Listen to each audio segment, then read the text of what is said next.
Assalamualaikum warahmatullahi wabarakatuh.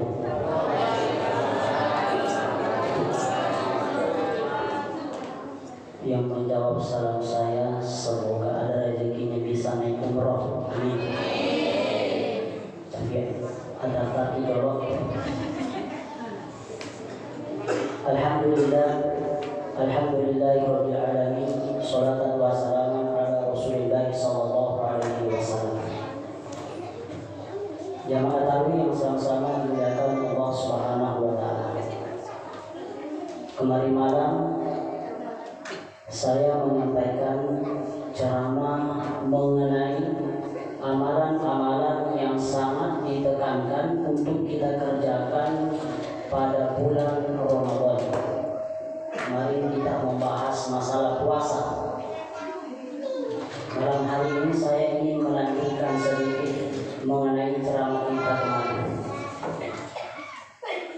Kemarin saya sudah menyampaikan ayat di dalam Al-Quran mengenai perintah berpuasa. Ya ayyuhalladzina amanu kutiba alaikumus syiyamu kama kutiba alal ladzina min qablikum la'allakum tattaqun. Wahai orang-orang yang beriman, diwajibkan atas kalian berpuasa sebagaimana diwajibkan orang-orang sebelum kamu. Jadi di ayat ini Bapak ada kalimat kama kutiba alal ladzina min qablikum, yaitu artinya sebagaimana diwajibkan orang-orang sebelum kamu. Ya kalau diperhatikan YB ayat Allah Ta'ala Al-Baqarah ayat 183, ternyata sebelum kita umatnya Nabi Muhammad diwajibkan berpuasa, memang sudah ada umat terdahulu yang diwajibkan berpuasa. Jadi tehnya bawang ini diwajibkan berpuasa. Ada umat terdahulu juga diwajibkan berpuasa. Kalau kita buka-buka kitab tafsir, karena kitab tafsir itu banyak. Ada tafsir Al-Azhar yang dikarang oleh Al-Guru Profesor Buya Hamka, salah satu pahlawan nasional. Ada tafsir Ibnu Katsir yang ditulis oleh Ibnu Katsir. Ada tafsir Al-Misbah yang ditulis oleh Profesor Quraisyihab. Ada tafsir Rawahul Bayan fi tafsir ayatil ahkam minal Quran yang ditulis oleh Imam Ali As-Sabuni. Nah, di dalam kitab tafsirnya Imam Ali As-Sabuni itu dikatakan ada perbedaan puasa kita dan puasanya umat terdahulu. Di mana letak perbedaannya upah puasa tak si bawa puasana umat Maryam. Kita ambil contoh umatnya Nabi Isa. Umatnya Nabi Isa itu fi syahr Ramadan, puasanya juga itu di dalam bulan Ramadan. Cuma ada sedikit perbedaan. Ya ini upama puasa tidak boleh makan, tidak boleh minum, boleh melakukan pernikahan.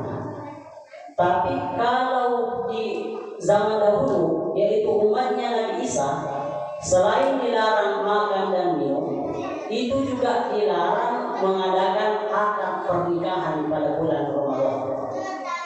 Hari ini jima saja yang dilarang. Jadi melok imam Abuti Mupa terilalah bulan Ramadan boleh-boleh saja. Tapi pada zaman dahulu umatnya Nabi Isa itu biar akad juga dilarang.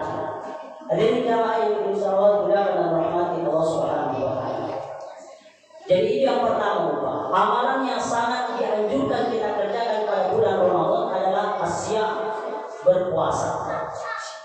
Yang kedua itu adalah memperbanyak membaca Al-Quran. Nah, jadi bulan Ramadan Bapak, kalau kita family baca Al-Quran, kita perbanyak membaca Al-Quran. Mengapa? Karena Al-Quran itu diturunkan pada bulan Ramadan. Syahrul Ramadan alladzi unzila fihi al-Quran hudan linnas. Bulan Ramadan itu bulan yang di dalamnya diturunkan Al-Quran. Jadi memang upah si kenangan yang omega baca Al-Quran tak rilana bulan Ramadan. Kenapa? Karena memang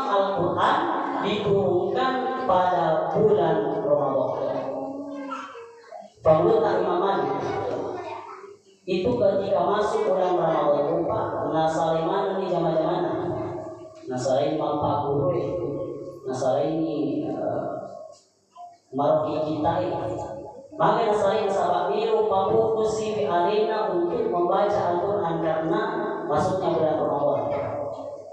Ada seorang lupa namanya Qatada.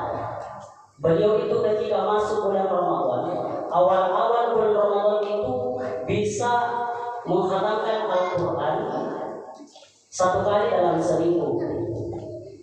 Setelah pertengahannya bulan Ramadan, menghatamkan Al-Quran 2 kali dalam seminggu. Yang kumilo dicakup bulan Ramadan, Qatada ini menghatamkan Al-Quran 1 kali dalam sehari. Jadi luar biasa lupa. Nah, ketemu ya Quran ciceng rilalan ada sesuatu. Bahkan tiga cerita yang lupa. Ini diceritakan langsung oleh guru saya. Di Bulukumba ada orang itu bisa menghatamkan Al-Quran 2 kali dalam sehari. Setidaknya ini tidak bisa kita lakukan lupa. Tapi bisa menjadi perbandingan maka dalam katongan itu paling tahu penting dapat ketemu orang ini kedua di lain atas sesuatu. Kenapa seperti itu buat? Karena dia ada kesempatan datangnya bulan Ramadan. Hadirin jamaah yang dimuliakan Allah Subhanahu wa Ta'ala. Itu mulianya membaca Al-Quran. Dalam hadis dikatakan, "Man qara'a harfan min kitabillah falahu bihil hasanatu wal hasanatu bi'asyri amsalih." Maka dia ditakniki baca isi ayat rilalan Al-Qur'annya, maka akan mendapatkan 1 kebaikan dan 1 kebaikan itu dilipat gandakan menjadi 10 kebaikan. Jadi siki ubah 10 kebaikan kita dapatkan. La aqulu alif lam mim harfun yorna sanajita maka da yor alif lam mim sini huruf walakin alifur harfun wala harfun wa mim harfun. Demikian alif sini huruf lam sini huruf mim sini huruf. Jadi makanan imam ubah alif lam mim itu sudah 3 huruf. Kalau kita mau tambah-tambah pahalanya ubah itu 30 pahala. Ditambah lagi kalau kita baca di dalam bulan Ramadan. Nasabah beda hafalannya di lowongan upah. Kalau kita baca Al-Quran di dalam bulan Ramadan dan di luar bulan Ramadan, bahkan ada yang mengatakan dilipat gandakan menjadi 700 pahala. Luar biasa. Makanya Bapak Ibu, Bapak ini jolo Facebook, pernikahan di jolo baca Quran. Abang ketua atau Bapak nenek-nenek tidak boleh bawa Facebook. Untuk nenek-nenek dia sudah buka. Mau ke situ cara nama selfie. Bapak kira umur nama bapak. Juru yang ditolak boleh dong isuke mah. Apa mati kira? Hadirin jemaah yang dimuliakan oleh Allah Subhanahu wa Ta'ala. Apalagi kemuliaannya Al-Quran. Al-Quran itu ketika dibaca lupa mengundang para malaikat. Mengapa? Karena semua malaikat lupa tidak ada malaikat yang bisa mengaji kecuali 1, yaitu malaikat Jibril. Itu bahasa kasarnya. Bahasa halusnya tidak ada malaikat yang pernah diberikan kesempatan untuk membaca Al-Quran kecuali malaikat Jibril. Karena kenapa? Al-Quran diturunkan melalui perantaraan malaikat Jibril. Jadi malaikat Jibril untuk orang diberi kesempatan untuk membaca Al-Quran. Makanya kalau kita mengaji untuk membaca Al-Quran, jauh malaikatnya mantu bagaimana? Makanya sebelum membaca Al-Quran, sunnah hukumnya kita membersihkan mulut. Kenapa? Karena malaikat juga itu terganggu kalau bau mulut. Hadirin jamaah yang dimuliakan Allah Subhanahu wa Ta'ala. Suatu kisah lupa. Ada 100 sahabat pada malam Jumat, seperti malam ini Pak, malam Jumat. Sahabat ini membaca surah Al-Kahfi pada malam Jumat. Betulnya nabaca ya surah Al-Kahfi engka elungna ita nabaca surah Al-Kahfi pedit nabaca pedit madepe jerok elungnya. Semakin dia membaca Al-Quran, ada awan yang semakin mendekat juga. Sehingga pada saat itu karena kebetulan membawa kuda, lari menyerang. Kudanya lari, memutuskan tadinya lalu lari. Keesokan harinya, sahabat ini bertanya kepada Rasulullah, mengadu kepada Rasul, ya Rasulullah, tadi malam saya membaca Al-Quran, ada awan yang dekat saya, enggak lunak dan berpeka, ada ya Rasulullah Ta'ala. Maka dia Nabi Pak, lo kok bisa nari ya? Maka lo kayak Rasulullah Ta'ala, tilka sakinatu tatanazzalu lil Quran. Itu adalah malaikat yang turun ke bumi karena mau mendengar bacaan Al-Quran. Jadi Bapak Ibu yang sama-sama dimuliakan Allah Subhanahu wa taala, logi mega malaikat wala tarupa baca Al-Quran kita membaca Al-Quran.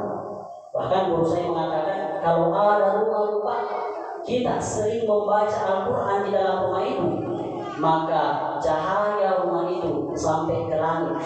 Gak akan cukup kemana malaikat minta walata mage nasabah mega cahayanya. Assalamualaikum